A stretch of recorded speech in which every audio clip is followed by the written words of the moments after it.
कृष्णचंद्र गजपतिंकर जन्मतिथि एवं यही अवसर में प्रथम थर पर आम जिला स्तर में जन्मदिन आज पालन करुचे समग्र राज्य में आज पालन होउछि एवं आम समस्ते जानिचे जे से होउछंती नव ओडिशार कर्णधार ओडिशा को किभली भाव में से जेतेबेले गोल टेबल बैठक में जाई तांकर बलिष्ठ जुक्ति उपस्थापन करथिले 1930 मसीह तत्कालीन ब्रिटिश सरकार तांको पाखरे मुंड नुआईथिला जे हाँ ये जो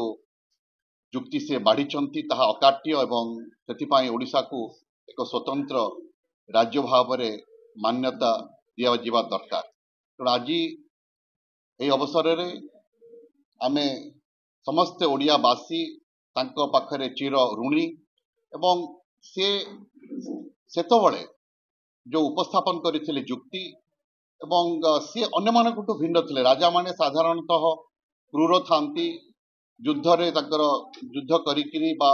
क्रूरता देखिकी तांकर जीवन अतिबाहित होता है किंतु से भिन्न थिले एवं से निजर समस्त जीवन